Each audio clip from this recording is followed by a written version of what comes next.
Hello everyone, welcome to Naira study hub. आज हम लोग डीएलएड थर्ड सेमेस्टर के सोशल साइंस का 2018 का पेपर सॉल्व करेंगे, जो आपके एग्ज़ाम के लिए मोस्ट इम्पॉर्टेंट है।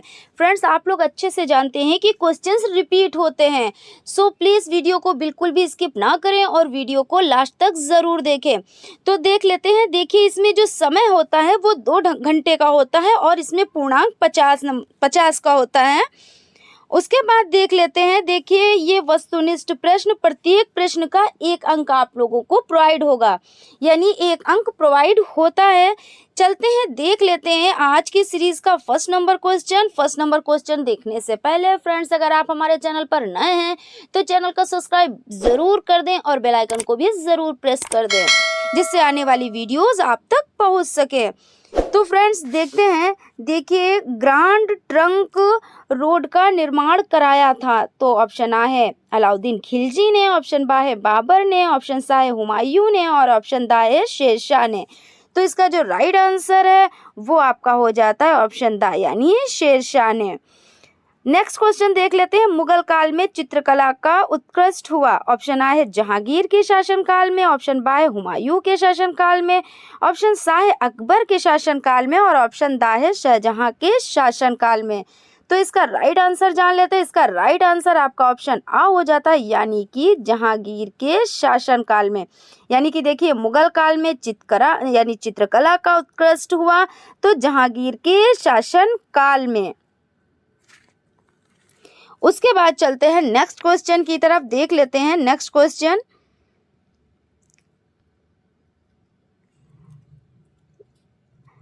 अंग्रेजों तथा फ्रांसीसियों के मध्य कर्नाटक में कितने युद्ध हुए? ऑप्शन आ है 5, ऑप्शन बा है 4, ऑप्शन सा है 3 और ऑप्शन दा है 2। तो इसका राइट आंसर जान लेते हैं। इसका राइट आंसर आपका ऑप्शन सा हो जाता है, यानी कि 3। उसके बाद चलते हैं नेक्स्ट क्वेश्चन की तरफ। भारत में अंग्रेजी साम्राज्य के संस्थापक थे। ऑप्शन आ है क्लाइव, ऑप्शन बा है अल्मीडा, ऑप्शन सा है डुप्ले और ऑप्शन दा है आयरकूट। तो इसका जो राइट आंसर हो जाता है वो आपका ऑप्शन आ हो जाता है, यानी कि क्लाइव। उसके बाद चलते हैं नेक्स्ट क्वेश्चन की तरफ। सबसे अधिक जनसंख्या घनत्व वाला महाद्वीप है। तो ऑप्शन आ है एशिया महाद्वीप, ऑप्शन बा है उत्तरी अमेरिका महाद्वीप, ऑप्शन सा है यूरोप महाद्वीप या ऑप्शन दा है अफ्रीका महाद्वीप। तो इसका जो राइट आंसर हो जाता है वो आपका एशिया महाद्वीप हो जाता है, यानी कि आ ऑप्शन राइट हो जाता है। यानी कि कहने का मतलब ये है, सबसे अधिक जनसंख्या वाला, यानी जो जनसंख्या घनत्व वाला महाद्वीप है वो एशिया महाद्वीप है। चलते हैं नेक्स्ट क्वेश्चन की तरफ। नेक्स्ट क्वेश्चन है, शक्ति का गैर परंपरागत स्रोत है।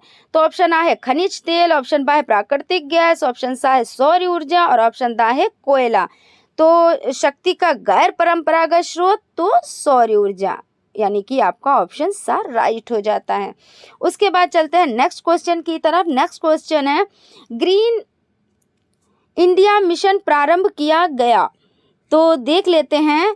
ऑप्शन आ है 2003 में, ऑप्शन बा है 2012 में, ऑप्शन सा है 2014 में और ऑप्शन दा है वर्ष 2011 में।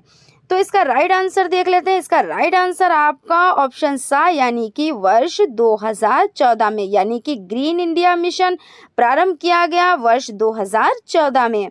उसके बाद चलते हैं नेक्स्ट क्वेश्चन की तरफ। रानीगंज कोयला खनिज स्थित है। तो यानी कोयला खान स्थित है। तो ऑप्शन आ है पश्चिम बंगाल में, ऑप्शन बा है बिहार में, ऑप्शन सा है झारखंड में और ऑप्शन दा है ओडिशा में। तो इसका जो राइट आंसर है वो आपका ऑप्शन आ हो जाता है, यानी कि पश्चिम बंगाल में। यानी कि कहने का मतलब ये है कि रानीगंज कोयला खान स्थित है, तो कहाँ स्थित है? तो पश्चिम बंगाल में, यानी कि आपका आ ऑप्शन राइट हो जाता है। उसके बाद चलते हैं नेक्स्ट क्वेश्चन की तरफ।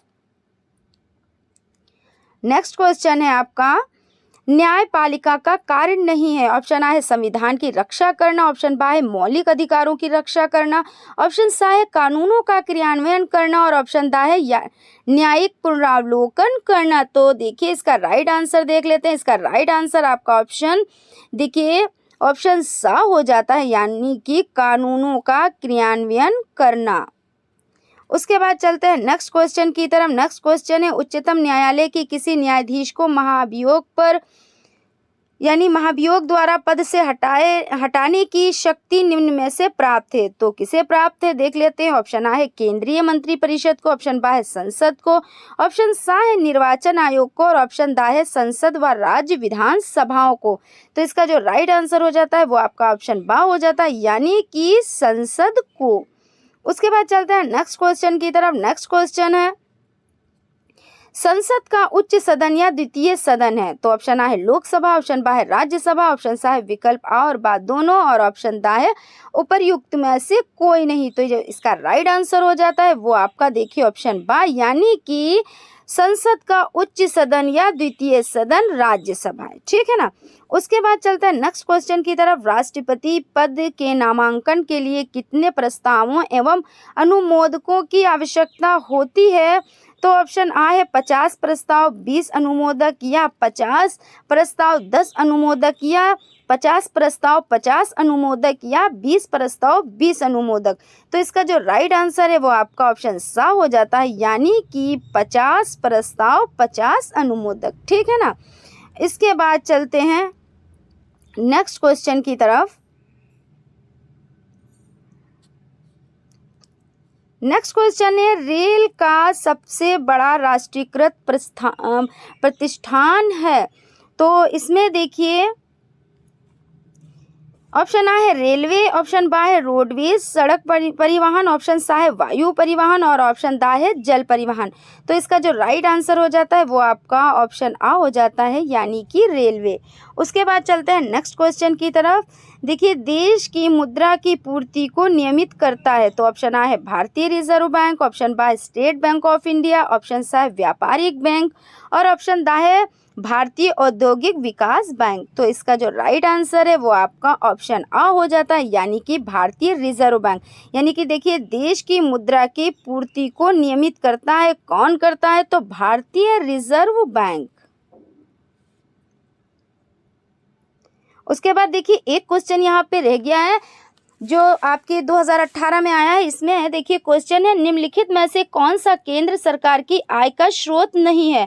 तो इसमें जो ऑप्शन है वो है सीमा शुल्क, ऑप्शन बा है आयकर, ऑप्शन सा है भू राजस्व और ऑप्शन दा है केंद्रीय उत्पाद शुल्क। ठीक है ना। देखिए तो इसमें जो राइट आंसर हो जाता है आपका वो हो जाता है ऑप्शन सा जो है वो राइट है और इसमें आंसर है भू राजस्व, ये आपका राइट आंसर है। चलते हैं नेक्स्ट क्वेश्चन की तरफ। देखिए एलपी टाइप क्वेश्चन कंप्लीट हो जाते हैं, अब आपके अतिलघु टाइप क्वेश्चंस पढ़ेंगे यानी देखेंगे। चलते हैं नेक्स्ट क्वेश्चन की तरफ। देखिए क्वेश्चन है मनसबदारी प्रथा का प्रचलन किस काल में तथा किसके द्वारा हुआ।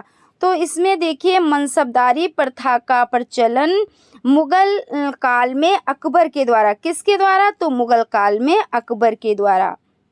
उसके बाद चलते हैं नेक्स्ट क्वेश्चन की तरफ। नेक्स्ट क्वेश्चन देख लेते हैं शिवाजी द्वारा लगाए गए 2 करों के नाम लिखिए। तो इसमें देखिए शिवाजी द्वारा 2 कर कौन कौन से हैं। तो एक हो जाता है फर्स्ट नंबर पे चौथ हो जाता है, दूसरा हो जाता है सरदेश मुखी। उसके बाद चलते हैं नेक्स्ट क्वेश्चन की तरफ। नेक्स्ट क्वेश्चन देख लेते हैं राज्य अपहरण नीति को लागू करने वाला गवर्नर जनरल कौन था। तो इसका जो राइट आंसर है वो आपका लॉर्ड डलहौजी हो जाता है। उसके बाद चलते हैं नेक्स्ट क्वेश्चन की तरफ। नेक्स्ट क्वेश्चन है भारत में आने वाली यूरोपीय शक्तियों का क्रम बताएं। तो देखिए यूरोपीय शक्तियों का क्रम ऐसे हो जाता है पुर्तगाली, अंग्रेज, डच, डेनिश, फ्रांसीसी और स्वीडिश। तो देखिए ये चीज़ आप लोगों को याद करने में थोड़ी सी तो कठिनाई होगी कि इंसान कंफ्यूज हो जाता है कि पहले पुर्तगाली तो चलो याद रहता है, फिर उसके बाद में अंग्रेज, डच, डेनिश, फ्रांसीसी, स्वीडिश। तो ये चीज़ याद रखने में थोड़ी सी तो कठिनाई होती है। तो चलिए इसको हम ट्रिक वाइज देख लेते हैं।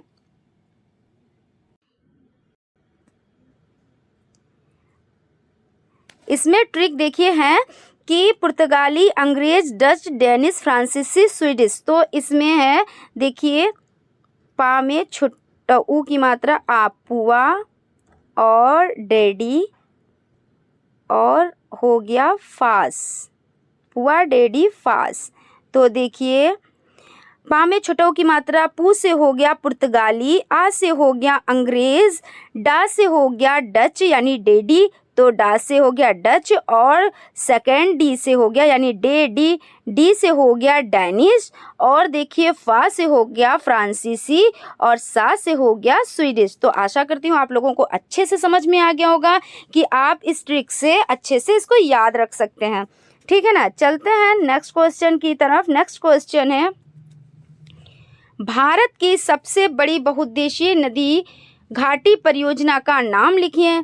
तो देखिए इसमें है भाखड़ा नागल परियोजना। भारत की सबसे बड़ी बहुउद्देशीय नदी घाटी परियोजना भाखड़ा नागल परियोजना है। उसके बाद चलते हैं नेक्स्ट क्वेश्चन की तरफ। वन से प्राप्त होने वाले 2 अप्रत्यक्ष लाभ लिखिए।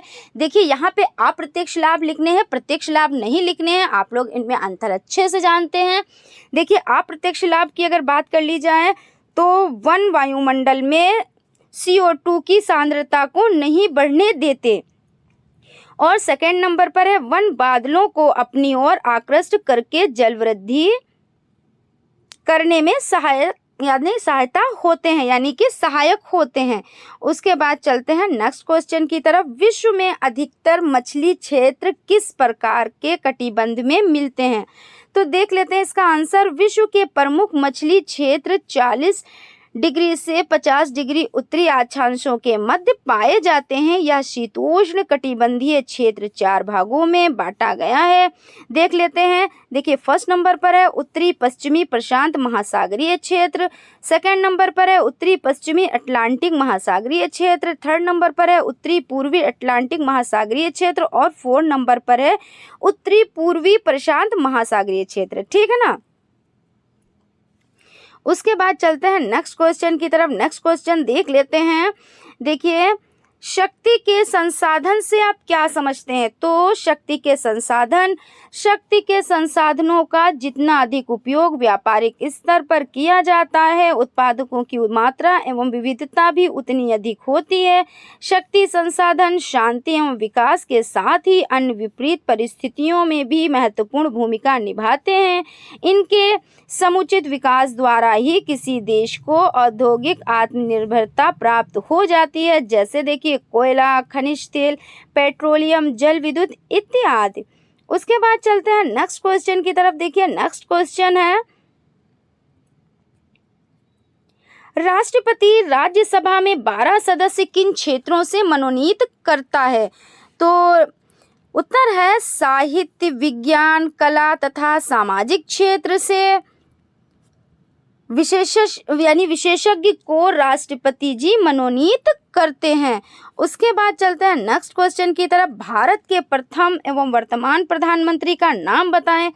तो देखिए प्रथम अगर प्रधानमंत्री की बात की जाए तो आप लोगों को बहुत अच्छे से पता है। देखिए प्रथम प्रधानमंत्री पंडित जवाहरलाल नेहरू जी, और देखिए वर्तमान की बात कर ली जाए तो श्री नरेंद्र दामोदर दास मोदी जी। ठीक है ना। उसके बाद चलते हैं नेक्स्ट क्वेश्चन की तरफ। नेक्स्ट क्वेश्चन है, केंद्रीय मंत्रिपरिषद का कार्यकाल क्या है? तो यानी कार्यकाल कितना होता है या क्या? तो 5 वर्ष। ठीक है ना। केंद्रीय मंत्रिपरिषद का कार्यकाल 5 वर्ष होता है। उसके बाद चलते हैं नेक्स्ट क्वेश्चन की तरफ। देखिए राजस्व का अर्थ बताइए। तो राजस्व का अर्थ सरकार द्वारा वसूले गए सभी प्रकार के कर व शुल्क, निवेशों पर प्राप्त ब्याज तथा लाभांश तथा विभिन्न सेवाओं के बदले प्राप्त रकम को राजस्व कहते हैं। उसके बाद चलते हैं नेक्स्ट क्वेश्चन की तरफ। देखिए नेक्स्ट क्वेश्चन है आपका, किस योजना यानी पंचवर्षीय योजना का मुख्य उद्देश्य समावेशी विकास था? तो 11वीं पंचवर्षीय योजना का। ठीक है ना। उसके बाद चलते हैं नेक्स्ट क्वेश्चन की तरफ। नेक्स्ट क्वेश्चन है, डेबिट कार्ड तथा क्रेडिट कार्ड में अंतर स्पष्ट करें। तो देखिए अगर डेबिट कार्ड की बात की जाए तो इसे बैंक या चेक या विकलन पत्र यानी पत्रक के नाम से भी जाना जाता है। यानी कि देखिए इसे बैंक या चेक या विकलन पत्रक के नाम से जाना जाता है। या एक प्लास्टिक कार्ड होता है। कैसा कार्ड होता है?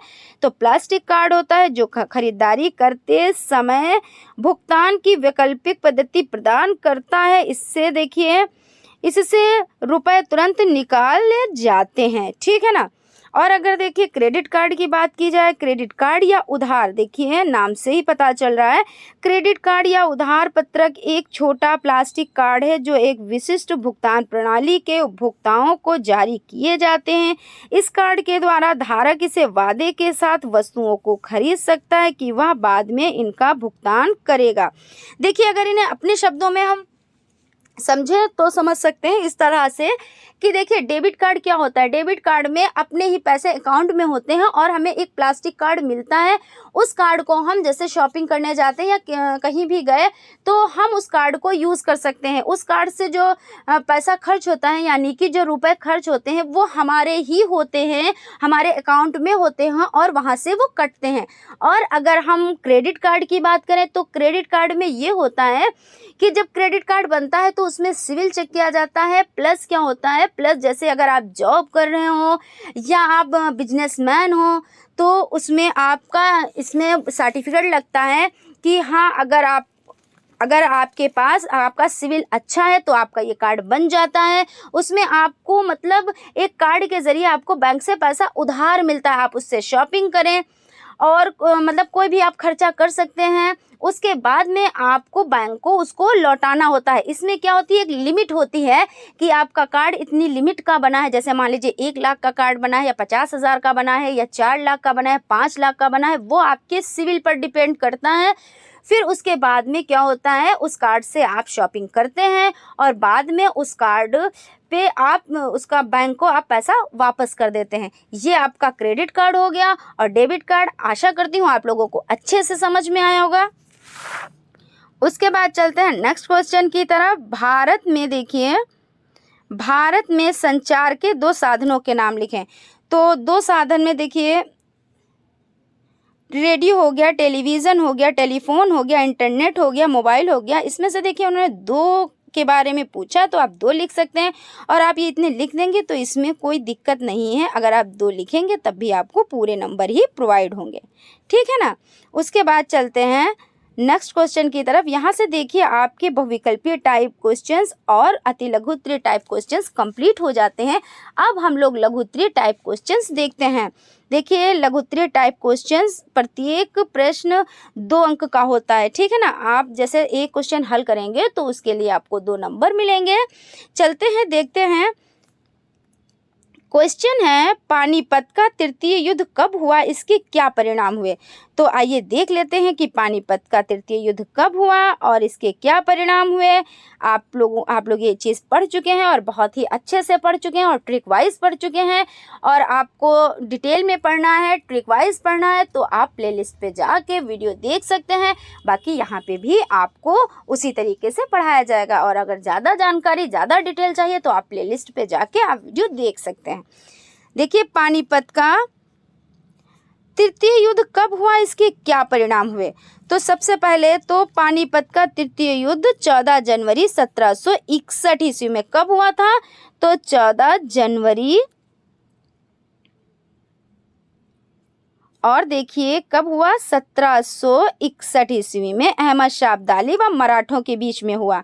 इसमें मराठा हार गए थे और अहमद शाह अब्दाली की जीत हुई। इसमें काफ़ी लोगों ने सक्रिय रूप से भाग लिया। इसमें मराठों की ओर से 45,000 से 60,000 सैनिक थे। इसमें मराठों का प्रभुत्व कम हुआ, ठीक है ना। तो देखिए ये पानीपत के आप लोगों को अच्छे से पता है कि पानीपत के कितने युद्ध हुए। तो पानीपत के 3 युद्ध हुए। कौन कौन से, देखिए कब कब हुए। तो पानीपत का प्रथम युद्ध 1526 ईस्वी में हुआ और पानीपत का द्वितीय युद्ध 1556 ईस्वी में हुआ और पानीपत का तृतीय युद्ध देखिए 1761 ईस्वी में हुआ। अब देख लेते हैं नेक्स्ट क्वेश्चन। देखिए नेक्स्ट क्वेश्चन है मुगल काल को साहित्य का स्वर्ण युग माना जाता है, स्पष्ट कीजिए। तो आइए जान लेते हैं। देखिए मुगल काल में साहित्य का निर्माण विभिन्न भाषाओं में हुआ। नवीन रचनाएं और अनुवाद दोनों ही दृष्टि से इस समय में महत्वपूर्ण कार्य हुआ। फारसी, संस्कृत, हिंदी आदि के अतिरिक्त उर्दू भाषा का विकास भी इस काल में हुआ।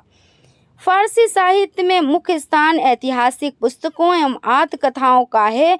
इनमें बाबर की आत्मकथा तुज़-ए बाबरी देखिए जो कि तुर्की भाषा में लिखी गई है, अबुल फजल का अकबरनामा और आईने अकबरी, गुलबदन बेगम की हुमायूंनामा आदि हैं। विभिन्न बादशाहों और सरदारों द्वारा लिखे गए पत्र भी फारसी साहित्य में महत्वपूर्ण स्थान रखते हैं। हिंदी साहित्य में पद्मावत, मुगावत नामक 2 श्रेष्ठ ग्रंथों की रचना हुई। और देखिए फारसी प्रकाश का कोश तैयार किया गया। इस काल में अनेक विद्वानों ने धार्मिक साहित्य और वीर गाथाओं का निर्माण किया। उसके बाद चलते हैं नेक्स्ट क्वेश्चन देख लेते हैं। नेक्स्ट क्वेश्चन है बक्सर के युद्ध का वर्णन कीजिए। तो सबसे पहले देख लेते हैं कि बक्सर का युद्ध हुआ कब। तो बक्सर का युद्ध 1764 कब, तो देखिए 1764 आप लोग सन बहुत अच्छे से याद रखिएगा क्योंकि बहुविकल्पी टाइप और अति लघु उत्तरीय टाइप में इस तरह के क्वेश्चन आते हैं, ठीक है ना।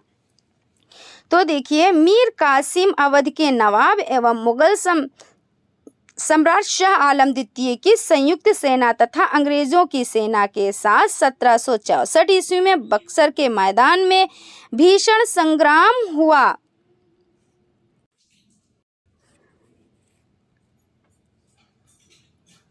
देखिए संग्राम युद्ध परंतु सफलता अंग्रेजों को ही मिली। मीर कासिम युद्ध भूमि से भागने को विवश हुआ। अंग्रेजों ने एक बार फिर मीर जाफर को बंगाल का नवाब बना दिया। उसके बाद देखते हैं, देखिए पॉइंट इसी में है, पॉइंट आपका देखिए बक्सर के युद्ध का भारतीय इतिहास में बहुत महत्व है। अंग्रेजों की इस विजय से न केवल मीर कासिम की शक्ति छिन्न भिन्न हो गई बल्कि अवध भी अंग्रेजों के सैन्य व राजनीतिक प्रभुत्व में आ गया। जहां प्लासी की जीत ने अंग्रेजों की आर्थिक स्थिति मजबूत की, वहीं बक्सर की जीत ने अंग्रेजों के पैर भारत में और मजबूत कर दिए। अब देखिए यहाँ पे थोड़ी सी कंफ्यूजन होती है कि ये युद्ध किन किन के बीच में हुआ, ठीक है ना। तो हम लोग ट्रिक वाइज इसे समझ लेते हैं।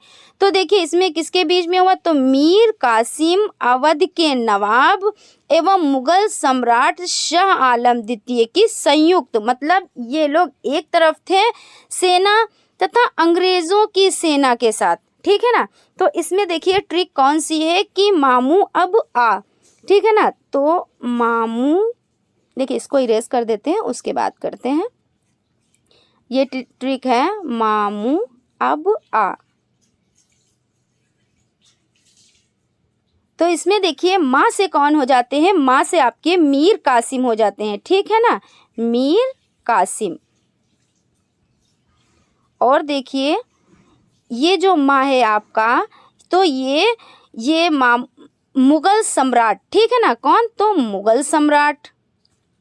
मुगल सम्राट कौन थे, तो शाह आलम। ये आप लोग अच्छे से जानते हैं कि इस समय शाह आलम द्वितीय थे, तो मुगल सम्राट। और जो आपका ये आ है तो ये कौन है, अवध के नवाब, ठीक है ना, अवध के नवाब। और देखिए उसके बाद अब आ, तो देखिए आ से क्या हो जाता है, अंग्रेजों, आ से कौन हो जाते हैं, अंग्रेजों के बीच में, अंग्रेजों के बीच में, ठीक है ना। और देखिए बा से क्या हो जाता है, तो बा से आपका हो जाता है बक्सर का युद्ध। क्या हो जाता है, तो बा से बक्सर का युद्ध। तो आप लोग इस तरह से अच्छे से याद रख सकते हैं कि मामू अब आ तो किसके किसके बीच में हुआ, कौन सा युद्ध हुआ, तो बक्सर का युद्ध हुआ। और मीर कासिम अवध के नवाब एवं मुगल सम्राट शाह आलम द्वितीय की संयुक्त सेना तथा अंग्रेजों की सेना के साथ। और कब हुआ, तो 1764 ईस्वी में। आशा करती हूँ आप लोगों को अच्छे से समझ में आ गया होगा। अगर कहीं पे कोई कन्फ्यूज़न है तो प्लीज़ कमेंट ज़रूर करें, हम उसका रिप्लाई आप लोगों को ज़रूर देंगे, ठीक है ना। चलते हैं नेक्स्ट क्वेश्चन की तरफ। उष्ण मरुस्थलीय प्रदेश में क्या यानी उष्ण मरुस्थलीय प्रदेश से क्या समझते हैं, इनका विस्तार किन किन महाद्वीपों में है। तो देख लेते हैं। प्रदेश उत्तरी तथा दक्षिणी दोनों गोलार्धों में 20 डिग्री से 30 डिग्री अक्षांश के बीच स्थित है। इन प्रदेशों का विस्तार अफ्रीका महाद्वीप के सहारा तथा कालाहारी में, एशिया महाद्वीप के अरब तथा थार में, उत्तरी अमेरिका महाद्वीप के कोलोराडो में, दक्षिणी अमेरिका अमेरिका का आटाकामा में और ऑस्ट्रेलिया महाद्वीप के पश्चिमी ऑस्ट्रेलिया मरुस्थल में है। इनकी जलवायु बहुत विषम है। यह प्रदेश सबसे गर्म प्रदेश है और इन प्रदेशों का वार्षिक औसत तापमान 25 डिग्री से 30 डिग्री सेल्सियस है। विश्व का सबसे गर्म स्थल देखिए जेकोवाबाद है। कौन सा? तो जेकोवाबाद थार एवं अजीजिया सहारा है। ठीक है ना। उसके बाद देखते हैं, चलते हैं नेक्स्ट क्वेश्चन की तरफ। नेक्स्ट क्वेश्चन है, शक्ति के साधन के रूप में पेट्रोलियम पर निबंध लिखिए। तो देखिए, पेट्रोलियम जलज चट्टानों में पाया जाता है जो वनों और सामुद्रिक जीव जंतु के दब जाने से बना है।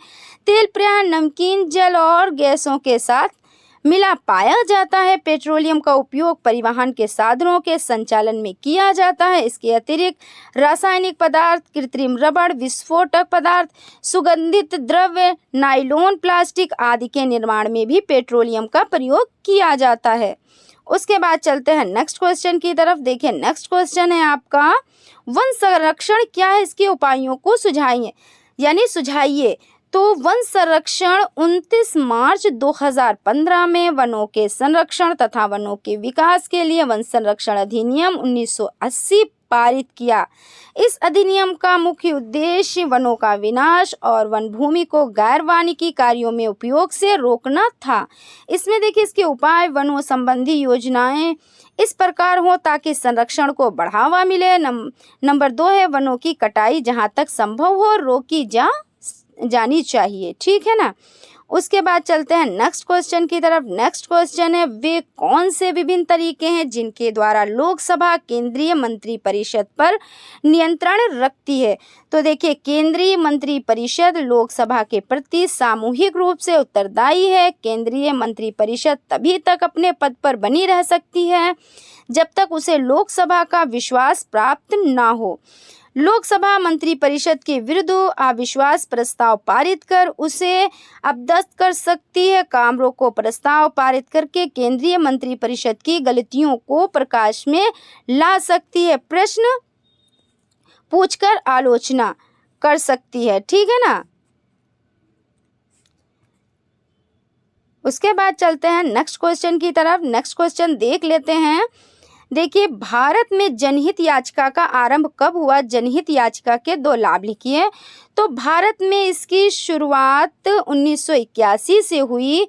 इनको शुरू करने में उच्चतम न्यायालय के न्यायाधीश श्री PN भगवती का विशेष योगदान रहा। इस प्रकार का पहला वाद भागलपुर बिहार जेल में बंद विचाराधीन कैदियों के संबंध में था। उसके बाद चलते हैं नेक्स्ट क्वेश्चन की तरफ। नेक्स्ट क्वेश्चन है, नेक्स्ट पॉइंट है आपका, क्वेश्चन नहीं है अभी पॉइंट है, जनहित याचिका का लाभ। तो भारत के निर्धन व्यक्तियों और कमजोर वर्गों को न्याय दिलाने में जनहित याचिकाएं लाभदायक हैं। जनहित याचिकाओं में कानूनी न्याय के साथ साथ आर्थिक सामाजिक न्याय पर भी जोर दिया जाता है। जनहित याचिकाएं शासन की अत्यधिक निरंकुश या तानाशाही पर अंकुश लगाने में सहायक है। उसके बाद चलते हैं नेक्स्ट क्वेश्चन की तरफ। नेक्स्ट क्वेश्चन देख लेते हैं, राजकोषीय नीति के उपकरण अथवा विधियों पर संक्षिप्त टिप्पणी लिखिए। तो देखिए, अर्थनीति के संदर्भ में सरकार के राजस्व संग्रह तथा व्यय के समुचित नियमन द्वारा अर्थव्यवस्था को वांछित दिशा देना राजकोषीय नीति कहलाती है। इसके 2 प्रमुख उपकरण हैं। फर्स्ट है कर स्तर एवं ढांचे में परिवर्तन करना। सेकंड है विभिन्न मदों में सरकार द्वारा व्यय में परिवर्तन। अब राजकोषीय विधियां हैं, पूंजी निर्माण, राष्ट्रीय आय में वृद्धि, आय व धन वितरण विषमताओं को कम करना, मुद्रास्फीति दशाओं पर नियंत्रण लगाना, रोजगार से सुअवसरों में वृद्धि करना। उसके बाद चलते हैं नेक्स्ट क्वेश्चन की तरफ। नेक्स्ट क्वेश्चन देख लेते हैं, उत्तर प्रदेश सरकार की आय के स्रोत का उल्लेख कीजिए। तो उत्तर प्रदेश सरकार की आय के प्रमुख स्रोत हैं भू राजस्व या मालगुजारी, कृषि आय कर, राज्य उत्पाद शुल्क, वस्तु एवं सेवा कर, प्रशासनिक प्राप्तियां, राजकीय व्यवसाय से शुद्ध आय, कारखाने, सिंचाई का कार्य, सड़क तथा जल परिवहन, सार्वजनिक निर्माण कार्य और वनों से लाभ। फ्रेंड्स, आज यहीं तक आप लोगों का 2018 का पेपर सॉल्व हो गया है। आप देखिए फ्रेंड्स, अगर आप हमारे चैनल पर नए हैं तो चैनल को सब्सक्राइब ज़रूर कर लें और बेल आइकन को भी ज़रूर प्रेस कर दें, जिससे आने वाली वीडियोज़ आप तक पहुंच सके। Thank you.